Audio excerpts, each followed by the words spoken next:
Maruti Suzuki India का वो चलता फिरता ब्रांड है जो न सिर्फ एक ब्रांड था बल्कि हर उस भारतीय का एहसास था जिसने किसी दौर में कम बजट में 4 व्हीलर पर बैठने का सपना सजाया था। वो नाम जो किसी जमाने में भारत की सबसे ज्यादा बिकने वाली कार हुआ करती थी, जिस पर सफर करना मिडिल क्लास लोगों की शान हुआ करती थी, लेकिन उसे आज भारत की ही एक कंपनी पीछे छोड़ रही है। जी हाँ, हम बात कर रहे हैं टाटा मोटर्स की, जिसके आगे लोगों ने मारुति में दिलचस्पी दिखाना बंद कर दिया है। कैसे सब कुछ ठीक ठाक होने पर भी मारुति सुजुकी की चमक धीरे धीरे टाटा के सामने फीकी पड़ती जा रही है। क्यों मारुति सुजुकी आम भारतीयों की आंखों से ओझल होती जा रही है, जानेंगे इन सभी सवालों के जवाब। लेकिन उससे पहले हमारे लिए ये जानना जरूरी है कि आखिर कैसे मारुति सुजुकी बनी थी भारत के हर आदमी की सवारी। दोस्तों, आजादी से पहले भी हमारे देश में कार हुआ करती थी। इनफैक्ट एक समय तो एम्बेसडर, पद्मिनी और महिंद्रा जैसी कार कंपनियां का बोलबाला था, लेकिन ये गाड़ियां बहुत ही महंगी थी और आम आदमी की पहुंच से काफी दूर भी। लोग कार में घूमना तो चाहते थे मगर किफायती दामों में, और तभी दौर आया साल 1959 का, जब तत्कालीन गांधी सरकार ने फैसला किया और वो देश की जनता को ऐसी किफायती कार देंगे जिसे एक आम इंसान भी चला सकेगा, फैमिली के साथ उस पर अपनी यादें संजो सकेगा और उसे खरीदना हर भारतीय के लिए अफोर्डेबल हो सकेगा। सरकार ने संजय गांधी को इसका जिम्मा सौंपा, जिन्होंने कुछ समय तक मशहूर कार कंपनी रोल्स रॉयस के साथ काम किया था और उन्हें इस फील्ड में अच्छी खासी जानकारी भी थी। जिसके बाद संजय गांधी भारत आए और उन्होंने साल 1971 में मारुति उद्योग लिमिटेड का गठन किया, जिसके एमडी भी वो खुद रहे। हालांकि बदकिस्मती से साल 1980 से संजय गांधी का देहांत हो गया और उनका ये सपना जापानी कंपनी सुजुकी ने मारुति के साथ मिलकर पूरा किया। मारुति उद्योग लिमिटेड और जापान की सुजुकी ने मिलकर देश में एक नए ब्रांड का आविष्कार किया और यहीं से मारुति सुजुकी की कहानी शुरू हुई। शुरुआती दिनों में तो मारुति सुजुकी जापान से गाड़ियां इंपोर्ट करके भारत में बेचा करती थी, लेकिन फिर आई वो तारीख जिसका हर किसी को इंतजार था। तारीख थी 14 दिसंबर साल 1983, वो दिन जब हर भारतीय का सपना सच होने वाला था, क्योंकि इस दिन मारुति सुजुकी 800 पूरी तरह से तैयार होकर मार्केट में उतरने वाली थी। बेहद कम कीमत पर आम आदमी की सवारी बनने वाली थी। इसे मात्र 47,500 रुपए में लॉन्च किया गया ताकि ये गाड़ी उस दौर के मिडिल क्लास की पकड़ तक बनी रहे। हालांकि आज शायद ही आपको इतनी कम कीमत पर कोई ऑटो रिक्शा भी दे। मारुति सुजुकी ने पहले ही साल में तहलका मचा दिया और उन्होंने रिकॉर्ड तोड़ बुकिंग की। 1 लाख से भी अधिक एडवांस बुकिंग मिलने के बाद मारुति सुजुकी के खिलाफ मौजूद मार्केट की सारी कंपनियों पर मानो ताला लग चुका था। ये नौबत आ गई कि उन्हें कुछ समय के लिए बुकिंग बंद करनी पड़ी। इस कार ने मार्केट में उतरते ही तहलका मचा दिया। ऐसा हो गया था कि कार का मतलब मारुति 800 हो गया था। लोगों के लिए ये गाड़ी उनके परिवार का सदस्य बन चुकी थी और सबके लिए खास बन चुकी थी। आपकी जानकारी के लिए बता दें, इस गाड़ी के सबसे पहले मालिक हरपाल सिंह जी बने थे, जिन्हें दिल्ली में आयोजित एक कार्यक्रम में प्रधानमंत्री इंदिरा गांधी के हाथों इस गाड़ी की चाबी मिली थी। कहा जाता है कि हरपाल सिंह ने इस गाड़ी को कभी भी अपने से जुदा नहीं किया। वो जब तक जिंदा रहे उन्होंने इस गाड़ी पर सवारी की और अंत तक उन्होंने इस लाजवाब कार का ख्याल रखा। मारुति 800 की अपार सफलता के बाद मारुति सुजुकी ने कभी रुकने का नाम नहीं लिया। उन्होंने साल 1984 में मारुति वैन, साल 1985 में जिप्सी से लेकर बलेनो तक उनका हर एकदम सटीक बैठ रहा था। ये ब्रांड आम आदमी के लिए इतना खास हो गया था कि देश में अब कार का मतलब मारुति हो गया था। इस ब्रांड ने शहर की चौड़ी सड़कों से लेकर गांव की छोटी मेड़ों का भी सफर तय किया। ये कंपनी किफायती दामों में सबसे सस्ती और सबसे अच्छी कार देने के लिए जानी जाती है। खराबी आने पर इसे आसानी से देश के किसी भी कोने में ठीक कराया जा सकता है। आज के दौर में मारुति सुजुकी अकेले जितनी गाड़ी भारत में बेच देती है, वो आंकड़ा देश की दूसरी कंपनियां छू नहीं सकती। लेकिन दोस्तों, इस बात को भी झुटलाया नहीं जा सकता कि मारुति सुजुकी पर अब काले बादल छा चुके हैं। न जाने क्यों लोगों की नजर में इसकी इम्पोर्टेंस धीरे धीरे कम हो रही है। देश के लोग मारुति सुजुकी को किनारे कर रहे हैं और कहीं न कहीं इसकी वजह है टाटा मोटर्स। अब यहाँ सबसे बड़ा सवाल ये उठता है कि आखिर ऐसी कौन सी नौबत आ गई जिसके आगे सदियों पुरानी इस कंपनी का अस्तित्व खतरे में आ चुका है। वेल, दिमाग में मारुति और टाटा मोटर्स के बीच चल रहे इन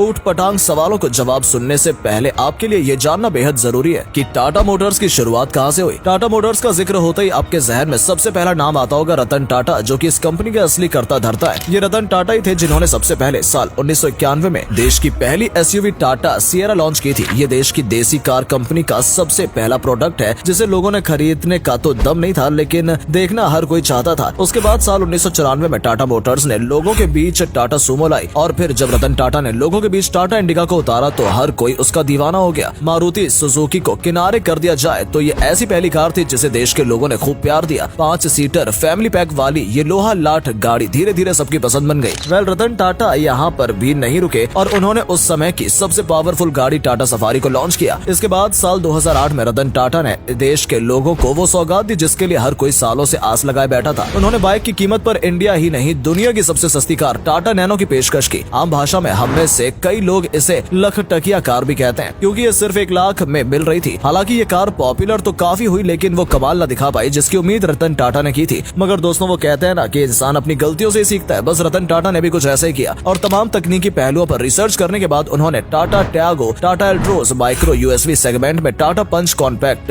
एसयूवी सेगमेंट सेगमेंट में टाटा नेक्सॉन और एसयूवी सेगमेंट में टाटा हैरियर के साथ टाटा सफारी जैसी कई सारी मॉडल्स को लोगों के दिलों में उतारा। टाटा मोटर्स की इस बढ़ती लोकप्रियता की वजह से आज मारुति सुजुकी का ग्राफ गिरता जा रहा है। आपको बता दें कि आज टाटा मोटर्स न सिर्फ देश की दूसरी बड़ी मैन्युफैक्चरिंग कंपनी बन चुकी है, बल्कि मारुति सुजुकी के मामले में उसकी सेल्स कई गुना बढ़ चुकी है। एक्सपर्ट के मुताबिक वो दिन दूर नहीं जब टाटा मोटर्स का जिक्र भारत के हर शख्स की जुबान पर होगा और उसके सामने मारुति सुजुकी जैसी कई कंपनियां बोनी नजर आएंगी। और ये कमाल आखिर टाटा मोटर्स कैसे करेगी, चलिए उस पर भी थोड़ा गौर फरमा लेते हैं। इलेक्ट्रिक व्हीकल, ये बात तो आप सभी जानते हैं कि भारतीय ग्लोबल वार्मिंग के चलते दुनिया भर की सारी आवाम मॉडर्न इंफ्रास्ट्रक्चर को इको फ्रेंडली बनाने में जुटी हुई है और इसमें सबसे अहम रोल लेती है फ्यूल एफिशिएंसी। पेट्रोल की बढ़ती कीमत और उससे होने वाले पोल्यूशन से बचने के लिए सरकार ने इलेक्ट्रिक व्हीकल पर जोर आजमाइश करना शुरू कर दिया है। इलेक्ट्रिक व्हीकल्स का ज्यादा से ज्यादा यूज हो सके, इसके लिए सरकार लोगों को तरह तरह के ऑफर्स भी दे रही है। एक तरफ जहां मारुति सुजुकी अपने ओल्ड पैटर्न पर चल रही है और अभी तक उसने एक भी इलेक्ट्रिक व्हीकल लॉन्च नहीं किया है, वहीं पर टाटा मोटर्स ने मार्केट में दो शानदार इलेक्ट्रिक कार्स को लॉन्च करके सबको चौंका दिया है। हम बात कर रहे हैं टाटा नेक्सॉन ईवी और टाटा टिगोर ईवी की, जो कि आज भारत में सबसे ज्यादा बिकने वाली इलेक्ट्रिक कारों में से एक है, जिसकी वजह से इलेक्ट्रिक कार बेचने के मामले में टाटा मोटर्स आज भारत में सबसे बड़ी कंपनी बन चुकी है। वहीं बात अगर मारुति सुजुकी की करें तो वो इस मामले में अभी तक कुंभकर्ण की नींद सो रही है और कुछ 2025 तक पहली इलेक्ट्रिक कार बनाने की सोच रही है। पर क्या पता तब तक टाटा मोटर्स इलेक्ट्रिक कार के मामले में पूरा मार्केट कैप्चर कर चुका होगा। सेफ्टी फैक्टर्स, दोस्तों भारत में सबसे ज्यादा सड़क दुर्घटनाएं होती हैं, जिसके लिहाज से आज लोगों के बीच कार की सेफ्टी फीचर्स मार्केट में लोगों की पहली पसंद बन चुकी है। और सेफ्टी के मामले में टाटा मोटर्स कितनी बेहतरीन गाड़ी है ये शायद आपको बताने की जरूरत नहीं है, बस ये समझिए इसी वजह से आज टाटा मोटर्स की बिक्री दिन दोगुनी रात चौगुनी हो चुकी है। सुरक्षा के मामले में टाटा मोटर्स इतनी शानदार गाड़ी है कि उसे global safety rating agency NCAP से 5 स्टार मिले हैं। तो वहीं मारुति सुजुकी की कुछ गाड़ियों को तो एक भी स्टार नहीं मिले। माना जाता है कि सेफ्टी के मामले में मारुति सुजुकी ने अपने कई कस्टमर की जान ली है और सस्ती कार देने की वजह से इस पर ध्यान भी नहीं देती है, जिसके चलते आज कई लोग चंद कम पैसे के चक्कर में अपनी जान हथेली पर रखकर ऐसी कार खरीद लेते हैं। वोकल फॉर लोकल, कोविड के बाद भारत की इकोनॉमी को घोड़े की रफ्तार से दौड़ाने के लिए प्रधानमंत्री नरेंद्र मोदी जी का दिया हुआ वोकल फॉर लोकल का वो स्लोगन तो आपने सुना ही होगा, जहां पर मोदी जी ने देश की जनता को लोकल चीजें खरीदने की गुजारिश की थी ताकि अपनों का भला हो सके। ऐसे में टाटा मोटर्स कहां पीछे रहने वाला था। उसने अपने मॉडल टाटा टियागो को इस कैंपेन से जोड़कर अपनी बिक्री को तेजी से दौड़ा दिया और बस इन्हीं सब वजहों की वजह से वो दिन दूर नहीं जब टाटा मोटर्स मारुति सुजुकी को पीछे छोड़कर देश की सबसे बड़ी ऑटोमोबाइल जायंट बन जाएगी। तो दोस्तों आज के लिए बस इतना ही। अगर आपको ये वीडियो पसंद आई हो तो वीडियो को लाइक और शेयर जरूर करें और जाते जाते हमारे पेज को फॉलो करना बिल्कुल ना भूलें। धन्यवाद।